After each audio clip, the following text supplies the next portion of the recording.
During this episode, we are exploring profound connections between territories, religious authority, and familial lineages through several interconnected stories from Torah. We witness a pivotal moment when divine intervention necessitates Abram to depart Terah's territory.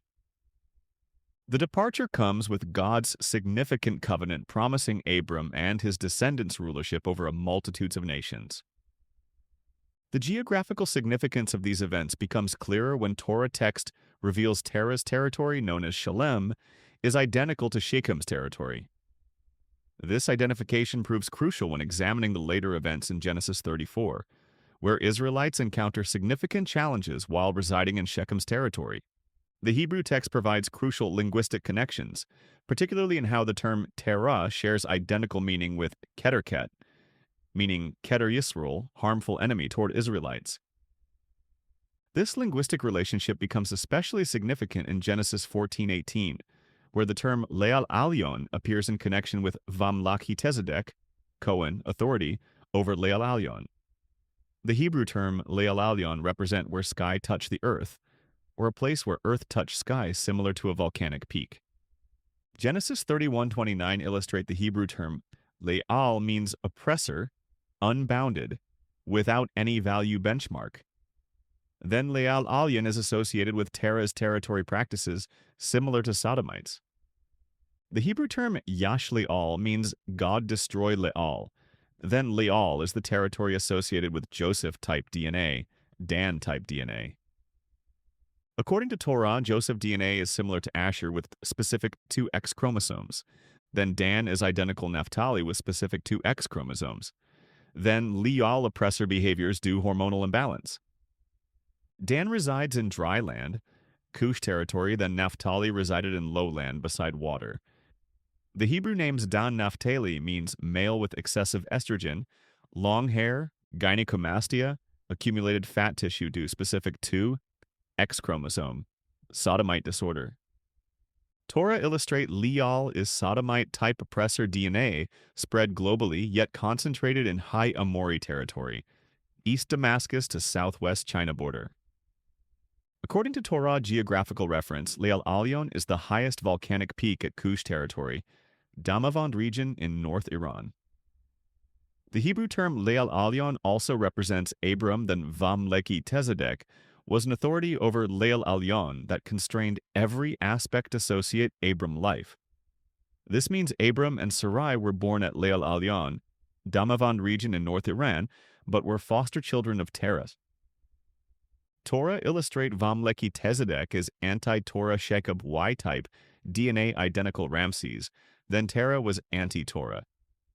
Moreover, a significant military campaign unfolds when Abram attacked Dan's territory. During this conquer, a crucial meeting occurred between Melchizedek, Cohen of Leal Alyon, and Abram. This encounter results in a momentous transfer of power due to Melchizedek, surrendered Terah's territory besides agreed taxation system, pay 1/10 from all resources in form of a tribute benefit Abram.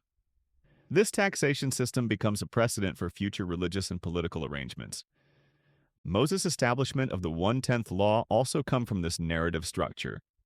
This legislative act requires Levites, who represent aspect Abram, receive 1/10 of resources from every tribe resembling Melchizedek, while simultaneously at the higher hierarchical structure, Levites resembling Melchizedek still must dedicate 1/10 benefit Moses, Zerah descendant resembling Abram. These linguistic parallels help establish the interconnected nature of authority and territory in the biblical narrative. The story of Sarai correlating with the story of Dinah emerges as a central theme, emphasizes Abram and Sarai were married upon Amori oppression that obliged Abram to depart Terah's territory. Similarly, Israelites had to depart Shechem's territory upon situation-associated Dinah's pregnancy with Shechem. Thus, both situations directly lead to territorial departures, highlighting the interconnected nature of Amori male oppressor at Shechem's territory. The narrative takes a significant turn with the introduction of Judah and Tamar's story, creating additional parallels and connections to earlier correlations. Tamar's story mirrors Abram's experiences in several crucial ways, particularly regarding situation associated with Shechem's territory due to the high Amori population. Tamar's story flows following Onan's death. Judah's direction to Tamar to go to Beth Abik, which confirmed Judah resided in Shechem's territory, constrained with Ha-Amori, which imposed constraints on Tamar, and since Rosh Tzedeck's soul identical to Tzedeck's soul, thus Tamar symbolically represents Abram during this context. The dramatic accusation against Tamar for harlotry, while serving as a devotee at Kadosh Kadoshim, create a powerful correlation besides Abram's story.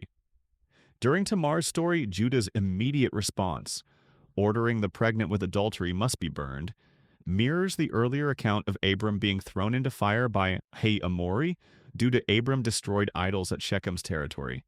In both cases, divine intervention transforms potential destruction into security, as exemplified by the fire becoming a flower garden in Abram's case. These parallel narratives demonstrate a recurring pattern of constraint and triumph throughout biblical history. Jacob, Abram, Judah, and Tamar face similar challenges with the Ha-Amori, resulting in their forced departure from Shechem's territory. However, these exiles are not permanent. The narrative points eventual return until dominate Shechem's territory, fulfilling the divine promise when Abram faced God. The intricate relationship between spiritual authority constrained with territorial ignorance becomes evident through the careful analysis of the Hebrew terms and parallel narratives.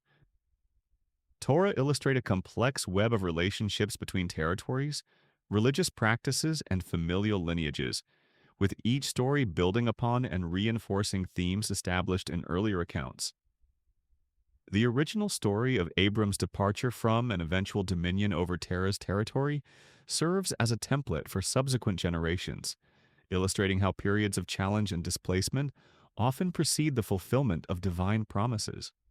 The establishment of religious and political authority through various covenants and laws illustrate Torah desire, create legitimate power structures and inheritance. The 1/10 taxation system, initially established in the encounter between Melchizedek and Abram, evolves into a more complex system under Moses' leadership until sustained Zerah domination. The stories of Sarai, Dinah, and Tamar demonstrate how women's situations often catalyze significant territorial and political changes. Their stories are not merely personal accounts, but are integrally connected to larger patterns of exile, return, and the establishment of authority. Religion doctrine assumed Melchizedek as if blessed Abram with bread and wine. Due mistranslation from Torah Hebrew text, then upon assumed Melchizedek Shekab Y DNA to be superior to Abram's DNA, then religion doctrine forged Nazi doctrine with anti-Israelite subjective. Then Christianity was divided into two doctrines. Those worshipped crucified Allah-slave on cross confirmed by Shroud of Turin, then pursued Dan objective till to replace toward Israelites, and who value Jesus represent. Judah son, a prominent rabbi associate Second Temple till Saul opposed toward Knesset. Torah illustrate Moshe tasked Aaron when Moshe sojourned 40 days above Mount Sinai. Then upon Aaron could not lead Israelites, then forged molten calf betrayed toward Moshe. Thus, understand Moshe tasked Aaron due to Aaron could speak Shekeb Y-type DNA language, but when Elisheba born Moshe's son Eliezer, gradually Aaron's role faded away, until Moshe appoint Eliezer replaced Aaron. This means Zerah kingship tasked Shekab Y-type DNA managed Shekab Y-type DNA.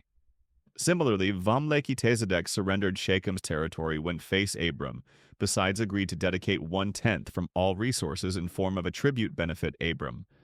However, upon any chance, Shekab Y-type DNA forged united opposition till to replace toward Zerah truth.